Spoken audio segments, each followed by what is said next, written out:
BRS గర్జన సభలో కేటీఆర్ మాట్లాడుతున్నారు. లైవ్ లో చూద్దాం. ప్రభుత్వం ఇంకప్పటికి తెలంగాణ ఏర్పాటు కాలే.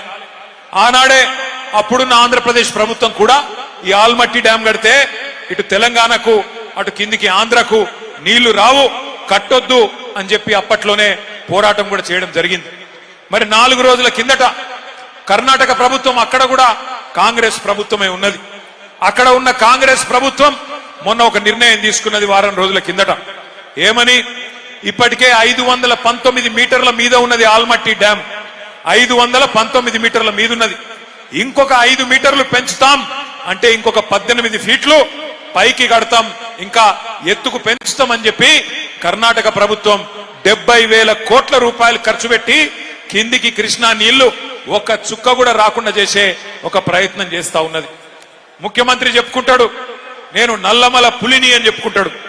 మరి నల్లమల పులి పక్కనే ఉండే కర్ణాటక కాంగ్రెస్ ప్రభుత్వం 5 మీటర్లు అంటే 18 ఫీట్లు అక్కడ డ్యాం ఎత్తు పెంచి పాలమూరుకు చుక్క నీళ్లు రాకుండా చేస్తే నల్లమల పులి అన్నట్టు ఏం చేయాలి? పిల్లిలాగా ఇంట్లో కూర్చోవన్నా లేదా పోయి అక్కడ గర్జించాలన్నా కొట్లాడాలన్నా?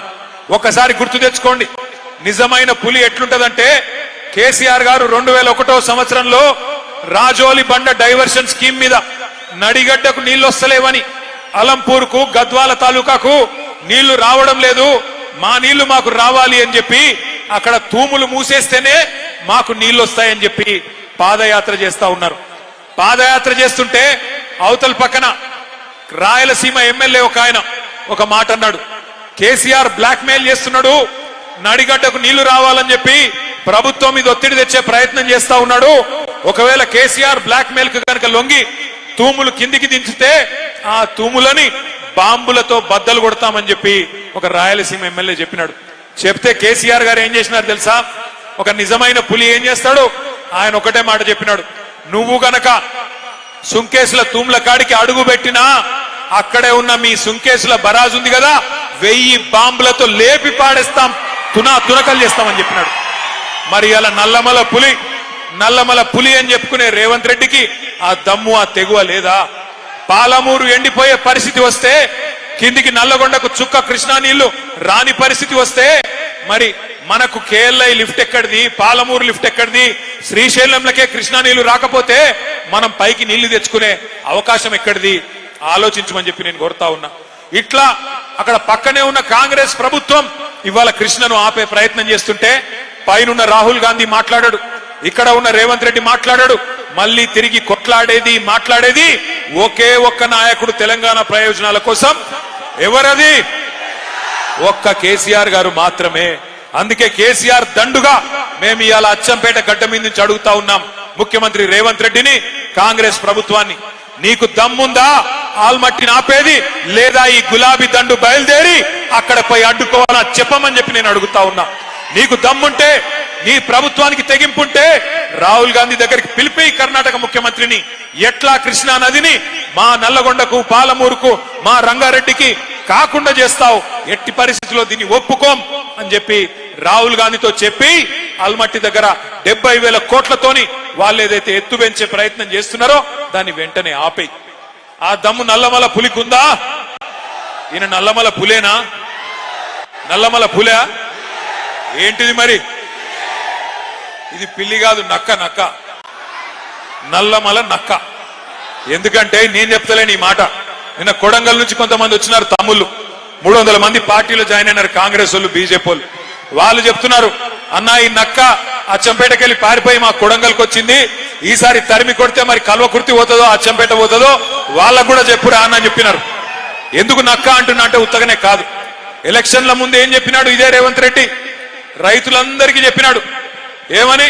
కేసీఆర్ రైతు రుణమాఫీ చేసిండు, కానీ నాకు ఓటేస్తే మళ్ళొక్కసారి 2 లక్షల రుణమాఫీ చేస్తా, ఎంబడే సంతకం పెడతా, డిసెంబర్ 9 నేను వస్తున్నా, ఎంబడే పెడతా, మీరు ఉరుకురికి తెచ్చుకోండి అన్నాడు.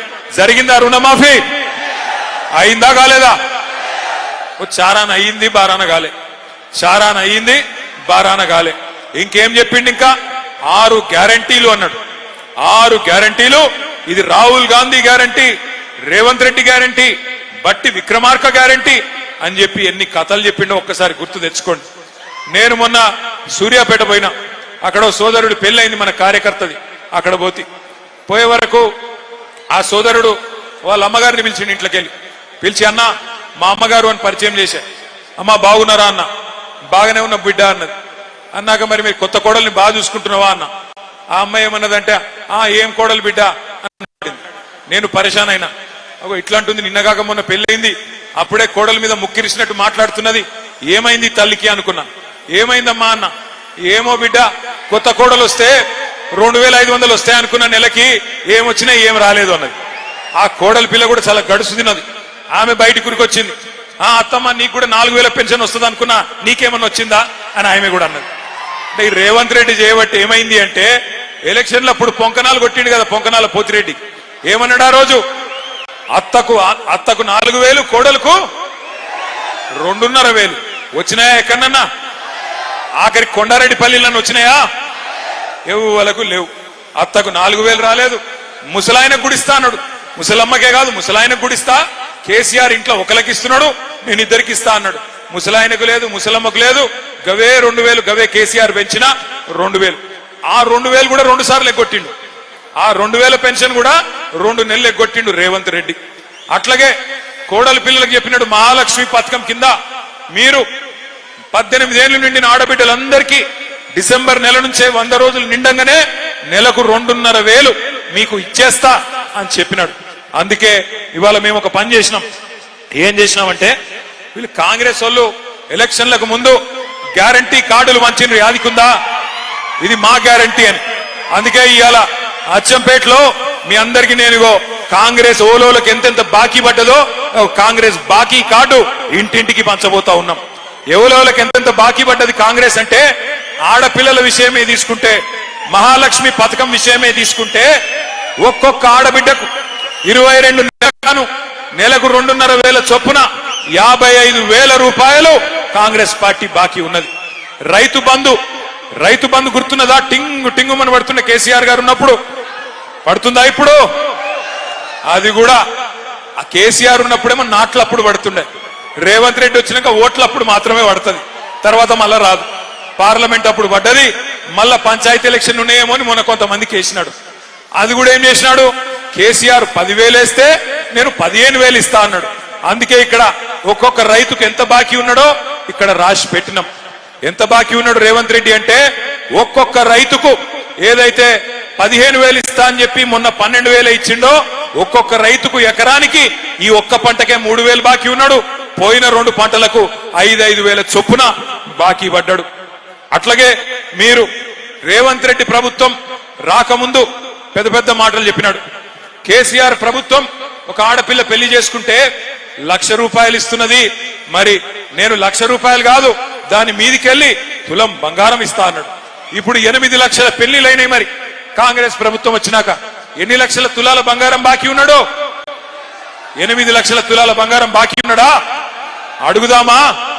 అట్లాగే వికలాంగులకు చెప్పినాడు, కేసీఆర్ గారు మీకు 4,000 పెన్షన్ ఇస్తున్నాడు, నేను 6,000 పెన్షన్ ఇస్తా అని చెప్పి నమ్మబలికినాడు. ఒక్కొక్క దివ్యాంగుడికి ఈ ప్రభుత్వం 22 నెలలకు గాను 44,000 రూపాయలు బాకీ ఉన్న విషయం మీ అందరికీ ఈ బాకీ కార్డు ద్వారా నేను గుర్తు చేస్తా ఉన్నా. ఈ బాకీ కార్డు రేపు గ్రామ గ్రామానికి పోవాలి, గడప గడపకు పోవాలి, మనిషి మనిషికి పోవాలి. ఈ బాకీ కార్డే మీకు బ్రహ్మాస్త్రం అవుతుంది. ఈ బాకీ కార్డే ఇంటింటికి మనం పంచుదాం. కాంగ్రెస్ వాళ్ళు వస్తారు ఓట్లు అడగనికి వచ్చినప్పుడు కాంగ్రెస్ వాళ్ళకు మరి వాళ్ళు ఎలక్షన్లు ఇప్పుడు బాగా సంపాదిస్తున్నారు. రేవంత్ రెడ్డి గారు వాళ్ళ అన్నదమ్ములు రియల్ ఎస్టేట్ లో కుమ్మేస్తున్నారు, 100,000 కోట్ల రూపాయలు సంపాదిస్తున్నారు.